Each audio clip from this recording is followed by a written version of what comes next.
Hi there, my name's Simon and welcome to another episode of the Maserati Guy.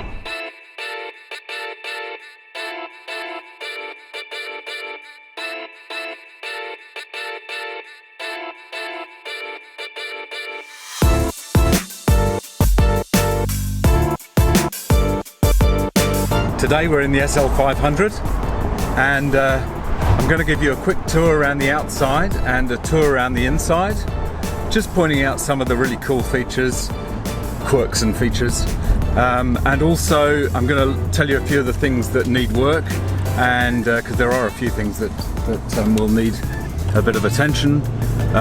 So beautiful day in Sydney, 21 degrees even though it's the middle of winter, so really enjoying it so far. Had some servicing done recently. I'll do another video on that at some point, but drives beautifully, really thrilled.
So just doing a quick walk around.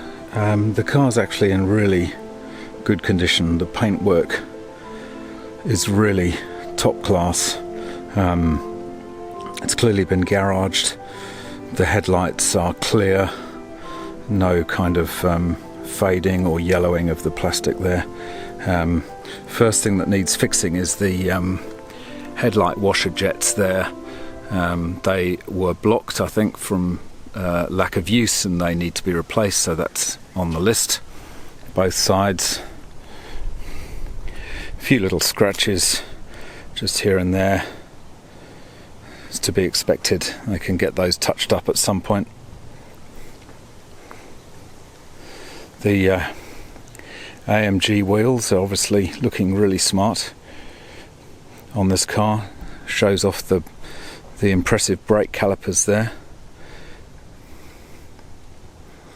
Nice side vent design, just adds a bit of style to the side profile. It's got a system where you can actually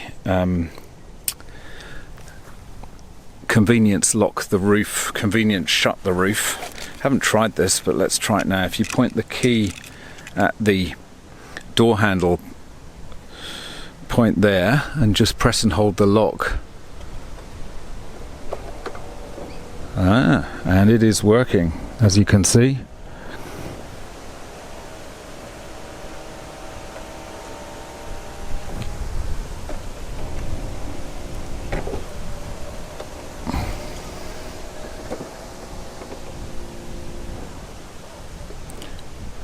So that's the convenience lock feature, and similarly if we press and hold the unlock button, it will do the reverse, which is pretty cool for lazy buggers like me.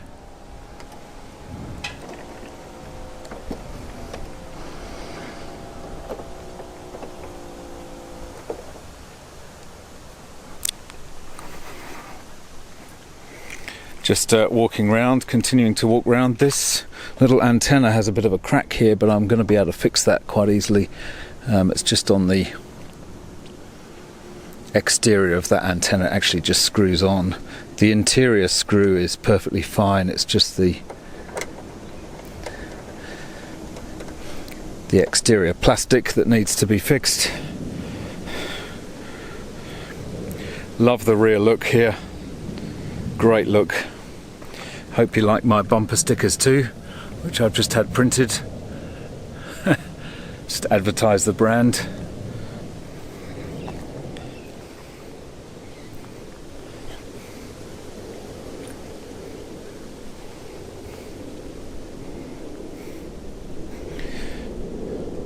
Electrically operated folding wing mirrors. That was an option on this car. So let's go and take a look inside and I can show you some of the features. So before we actually go inside, I thought I'd just show you this. Here we have a manually operated wind brake, which you can just put up by hand.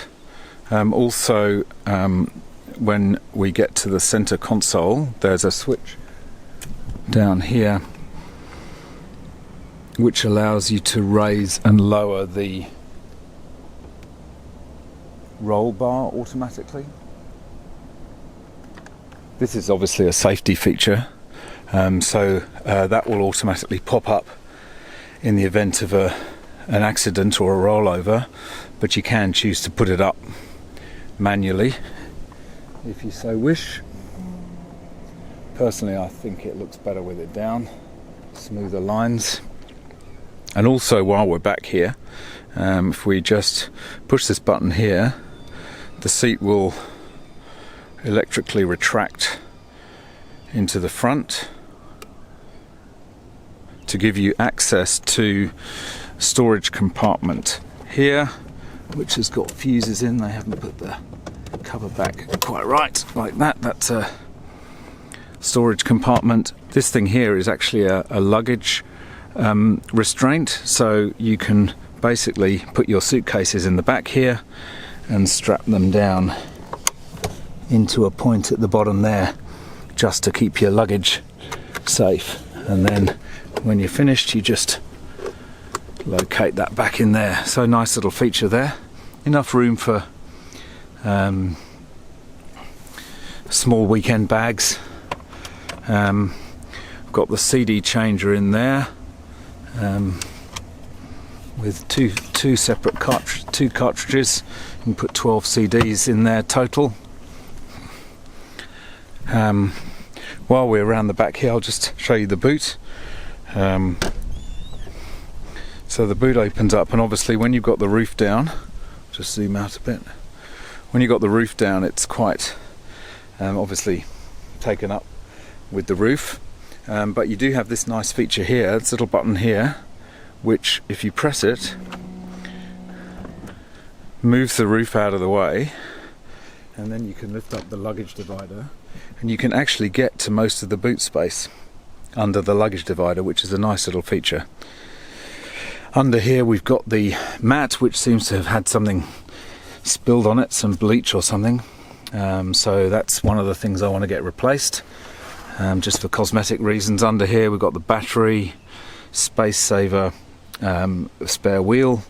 You've got the hydraulic pump under there, under that foam for the electric roof, and this is obviously the luggage cover that you have to put down before you close the roof, and then when you press the button again, it stows the roof back. Soft close mechanism on the boot. That's hydraulic, pneumatically operated. Petrol cap, obviously. Doors are, just put that seat back.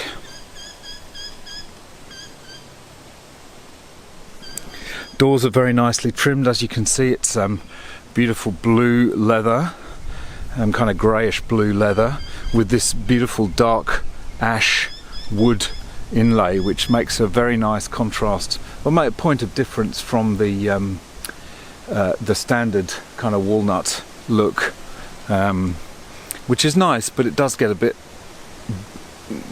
maybe a bit boring if you've seen it, enough times. So you've got heated and cooled seats, 3-position memory. That's your boot release, your electric windows.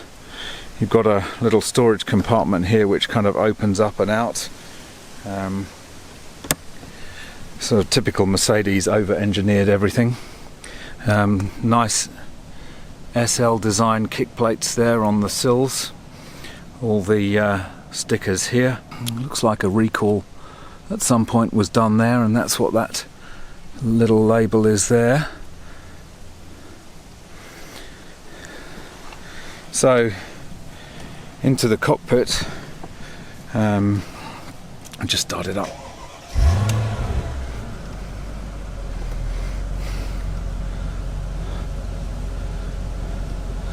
Nice place to be. Very nice design.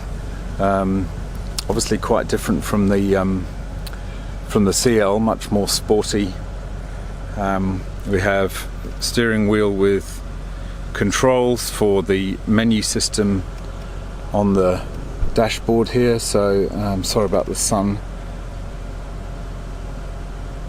This gives you the navigation, the trip counter, malfunction memory, various settings, trip counter,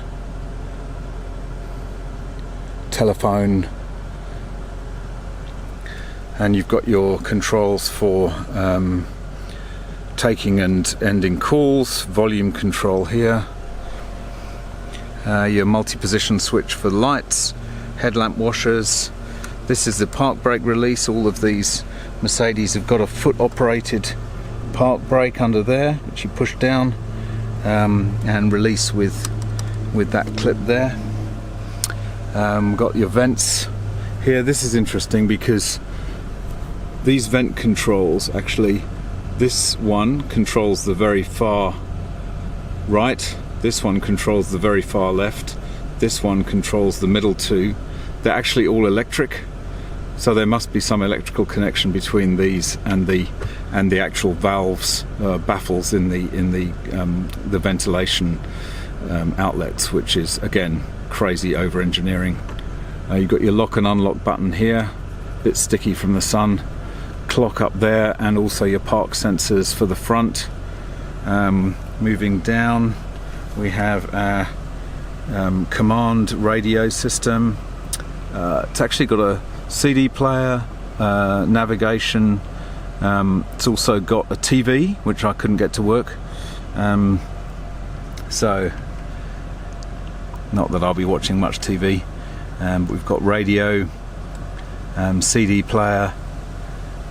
You've got your telephone settings, and then you've got your Etch-a-Sketch navigation. Down here we've got a very ingenious cup holder. More over-engineering again from Mercedes, thanks a lot.